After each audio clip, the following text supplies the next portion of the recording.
at the outbreak of the coronavirus pandemic, I started a regular conversation with you that came to be popularly known as fellow Ghanaians. It was a time of great fear of the unknown, and the entire world felt at risk.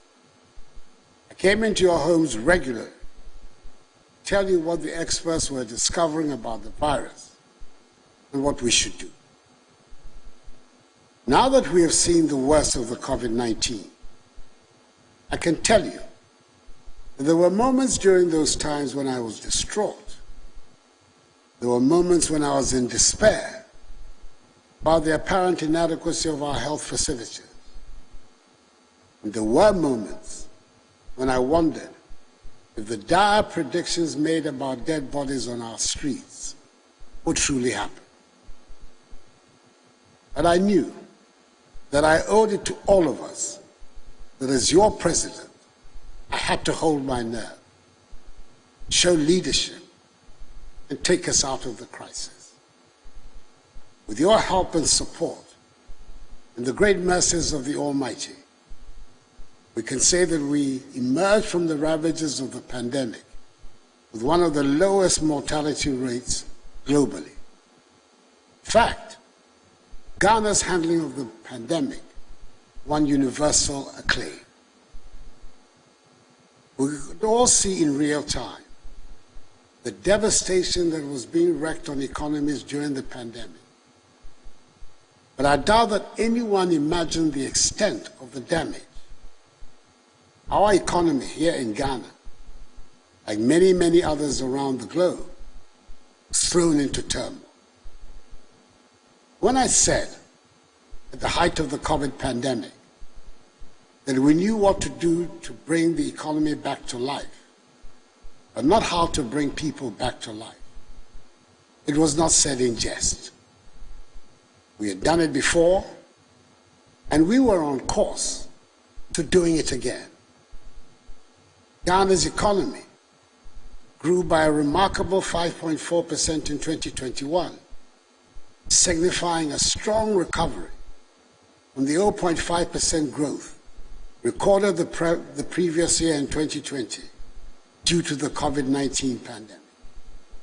In fact, in the last quarter of 2021, our economy grew at 7%, only for the Russian invasion of Ukraine in the first quarter of this year to aggravate the effects of COVID-19 and plunge the global economy to even greater turmoil from which it has not yet recovered.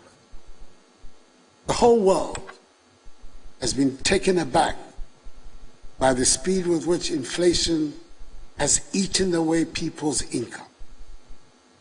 Economies, big and small, have experienced over this year alone the highest rise in cost of living over a generation, the highest rise in government borrowing in over 50 years, the highest rise in inflation for 40 years, the steepest depreciation in their currencies to the US dollar over the last 30 years, the fastest peak in interest rates for over 20 years, and the greatest threat of unemployment in peacetime, with over 100 million people being pushed into extreme poverty. Between the end of 2019 and now, inflation in Ghana has increased by 5-fold, in Togo by 16-fold, by 11-fold in Senegal, and by 7-fold in Côte d'Ivoire. In truth, however, the fact that there are petrol queues in France does not make it more tolerable that the trotro price from Kassoa to Circle has doubled in the past 1 year. Nor does it make it any more tolerable that the price of cooking oil goes up every other week. It is important to state mentioning the increases in prices worldwide is not meant to belittle the scope of suffering here, but simply to help us put things into some perspective.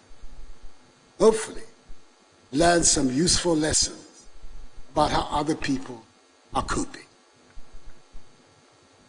Fellow Ghanaians, this is why I'm back in your homes this evening, to ask for your support as we work together to get our economy back into good shape.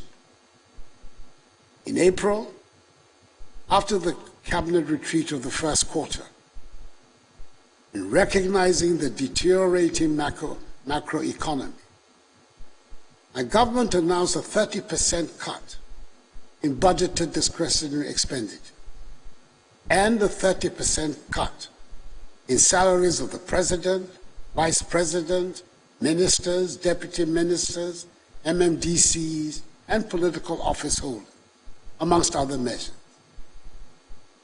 And since July, when the government took the difficult decision to go to the IMF to seek support, I've been speaking publicly at different fora on the subject of the economic difficulties we face, especially during my recent tours so far of 9 regions, and interacting directly with you, the Ghanaian people. It is also true that many of you have felt the need for me to come back to the fellow Ghanaians format that brings us all together. For us in Ghana, our reality is that our economy is in great difficulty. The budget drawn for the 2022 fiscal year, that is this year, has been thrown out of gear, disrupting our balance of payments and debt sustainability, and further exposing the structural weaknesses of our economy. We are in a crisis.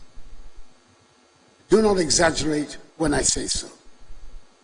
I cannot find an example in history when so many malevolent forces have come together at the same time. But, as we have shown in other circumstances, we should turn this crisis into an opportunity to resolve not just the short-term urgent problem, but the long-term structural problem that continue to bedevil our economy. I urge us all to see the decision to go to the International Monetary Fund in this light. We have gone to the fund to repair in the short term our public finances and restore our balance of payments, whilst we continue to work on the medium to long-term structural changes that are at the heart of our goal of constructing a resilient, robust Ghanaian economy and building a Ghana beyond aid. I'm able to report to you, my fellow Ghanaians, that the negotiations to secure a strong IMF program, which will support the implementation of our post-COVID-19 program for economic growth and additional funding to support the 2023 budget and development program, are at advanced stages and are going well. We're determined to secure these arrangements quickly to bring back confidence and relief to Ghanaians. We're working towards reaching a deal with the IMF by the end of the year.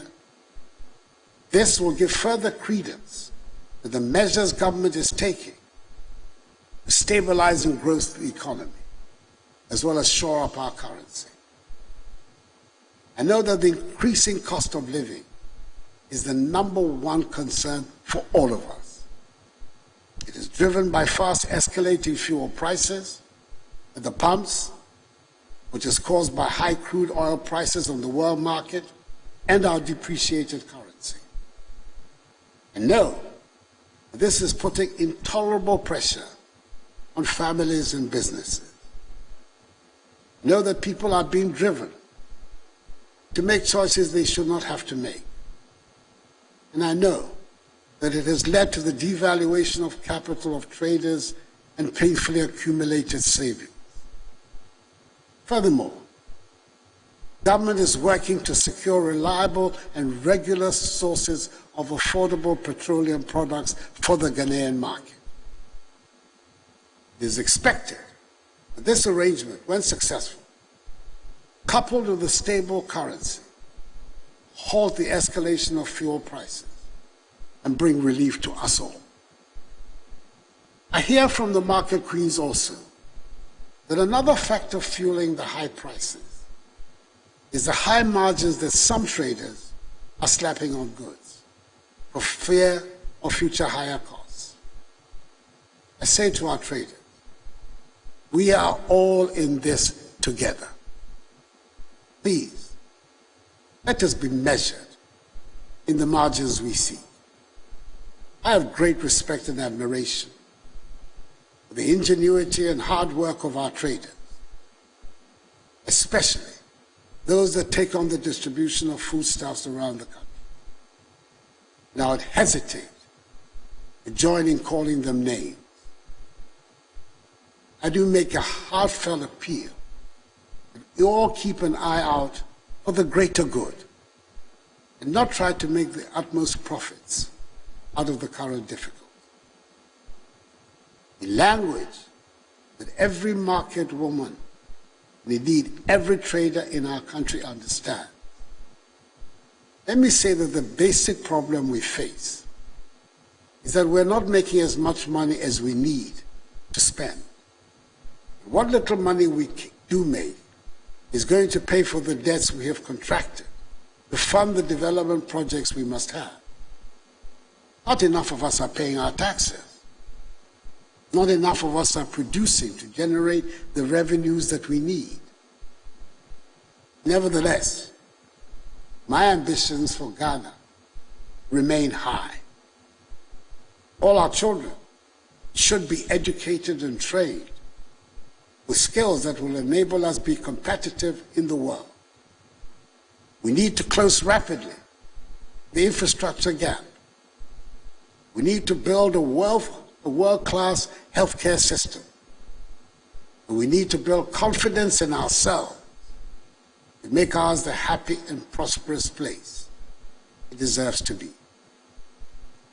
I believe we can and we will find the means to achieve these goals, even if the immediate measures we have to take are painful.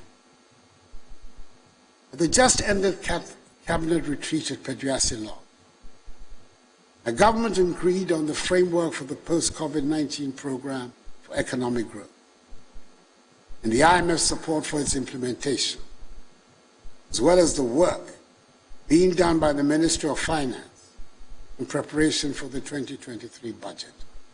At the retreat, we took some firm decisions to put us on the path that will take our nation out of the current economic difficulty. Let me try and give you an outline of the main decisions without getting into the technical language that baffles many of us. To restore and sustain debt sustainability, we plan to reduce our total public debt to GDP ratio to some 55% in present value terms by 2028, with the servicing of our external debt pegged at not more than 18% of our annual revenue also by 2028. We're committed to improving the revenue collection effort from the current tax revenue to GDP ratio of 13% to between 18 and 20% to be competitive with our peers in the West Africa region.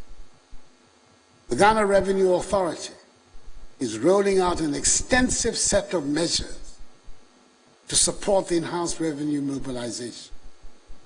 All of us must do our patriotic duty and support the GRA in this exercise. We're aiming to restore and sustain macroeconomic stability within the next 3 to 6 years. Focus on ensuring debt sustainability to promote durable and inclusive growth while protecting the poor. We've decided to review the reforms in the energy sector, capping of statutory funds, implementation of the Exemptions Act, and a new property rate regime.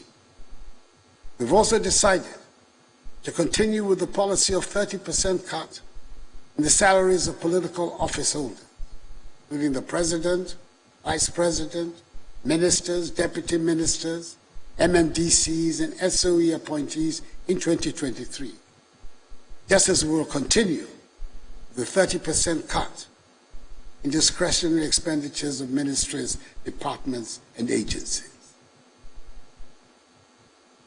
My fellow Ghanaians, the success of our efforts at diversifying the structure of the Ghanaian economy from an import-based one to a value-added exporting one is what will, in the long term, help strengthen our economy. We're making some progress with the 1D1F, but our current situation requires that we take some more stringent measures to discourage the importation of goods that we can and do produce here. To this end, we will review the standards required for imports into the country.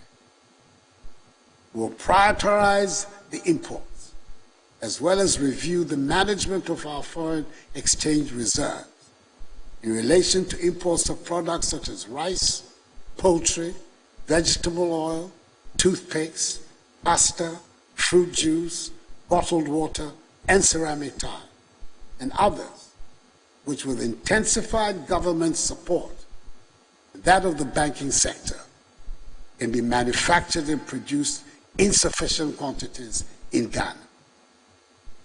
Government will in May 2023, that is 6 months from now, review the situation.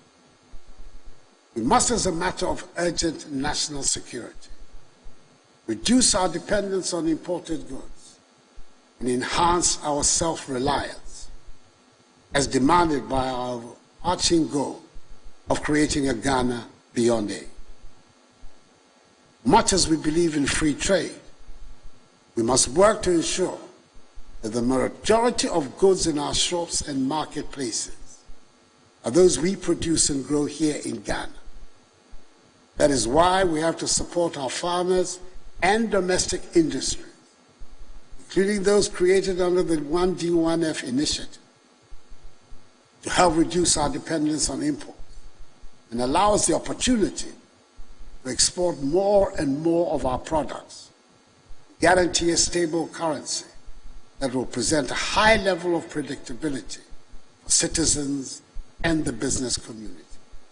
Exports, not imports, must be our mantra.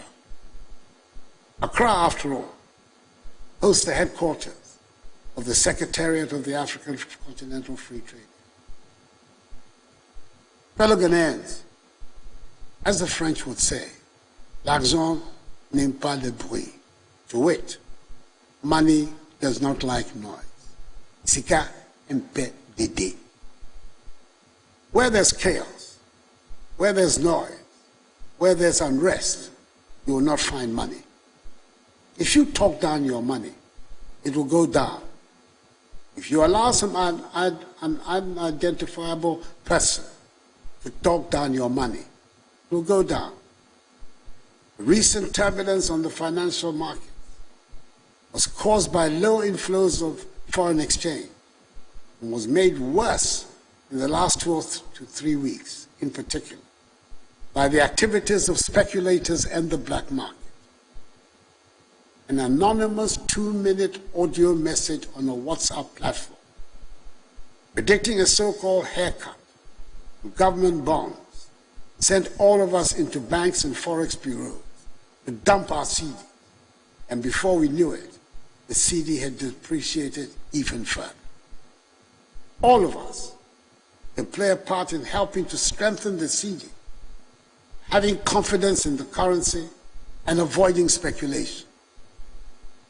Let us keep our CD as the good store of value it is. For those who make it a habit publishing falsehoods which result in panic in the system, say to them, the relevant state agencies will act against such persons. Indeed, some steps have been taken to restore order in the foreign exchange markets, and we're already beginning to see some calm returning.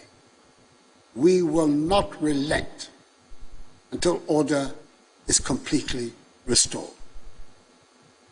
The following actions have been taken thus far. 1. Enhanced supervisory action by the Bank of Ghana in the Forex Bureau markets and the black market to flush out illegal operators, as well as ensuring that those permitted to operate legally abide by the market rules. Already, some Forex bureaus have had their licenses revoked, and this exercise will continue until complete order is restored in the sector. 2.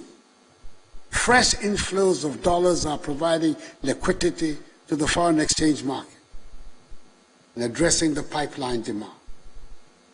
3.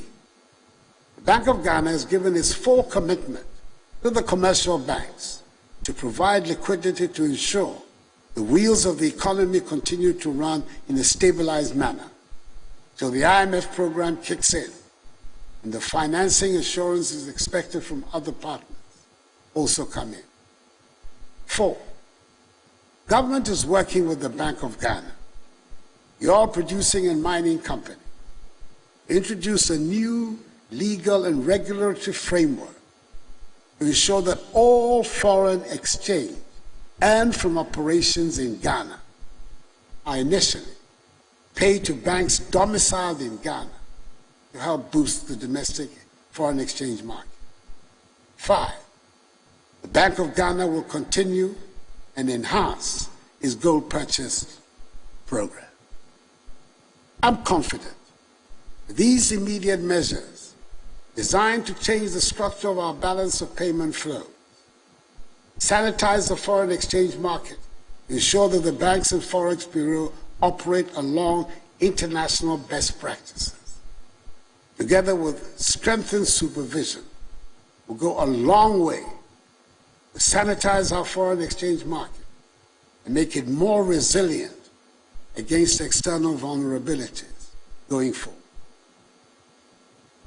Over the course of this week, I've had several fruitful engagements with the Trades Union Congress and Organized Labor, Ghana Employers Association, the Association of Ghana Industries, the Ghana Association of Banks, Private Enterprise Federation, the Association of Forex Bureau Operators, the Association of Market Queens and Women, all of whom represent important stakeholders of the Ghanaian economy. They expressed their concern and proposed solutions on how best to solve our problem. I've been encouraged by the enthusiasm of these interest groups to help government to address these challenges. I intend to continue these engagements with other groups. I also want to assure all Ghanaians that no individual or institutional investor, including pension funds, in government treasury bills or instruments, will lose their money as a result of our ongoing IMF negotiations. There will be no haircuts.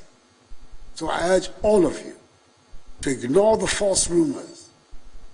Just as in the banking sector cleanup, government ensured that the 4.6 million depositors affected by the exercise did not lose their deposits. And you know, minim say asnat asetemu ayade. Nanso mo bi ampa aba. Unkoso enya gidie wa ba no. Isise a itumi ma free SHS any one district one factory eba mu no.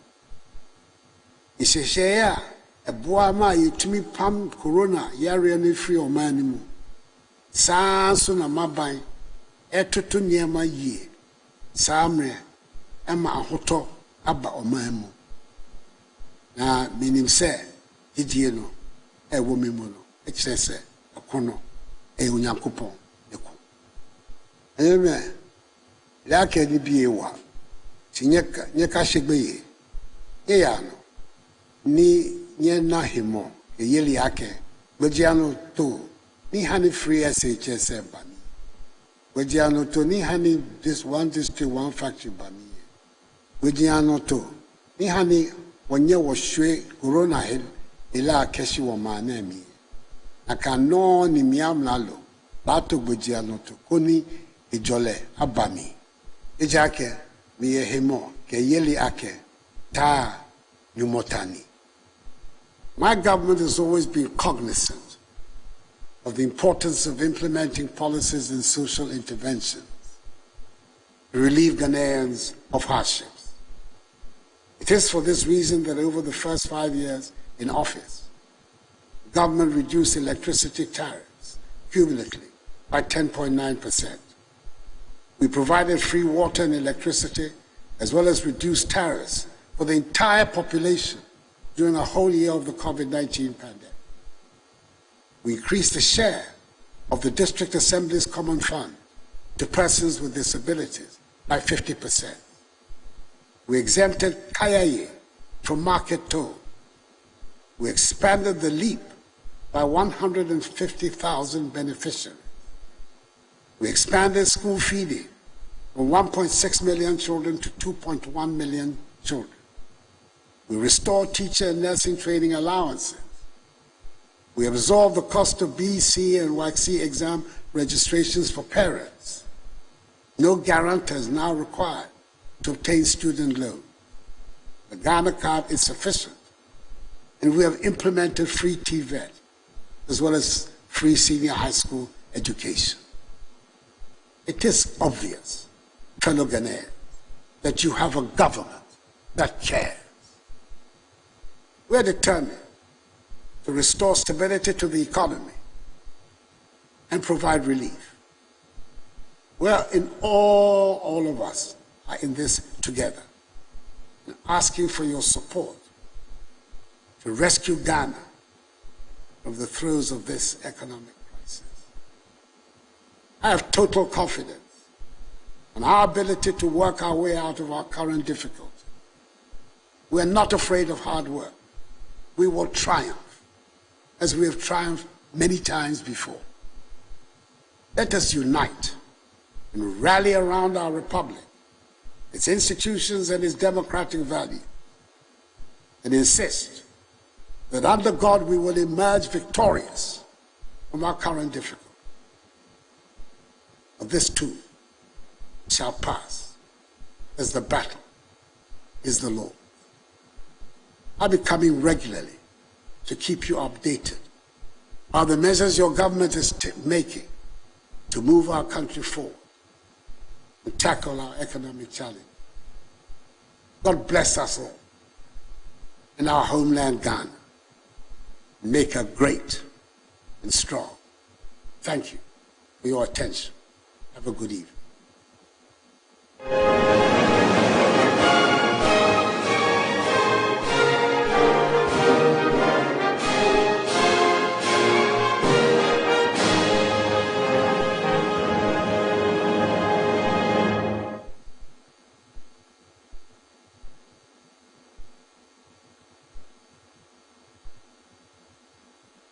Welcome back to Talking Points. We just had the President of the Republic and the address on the economic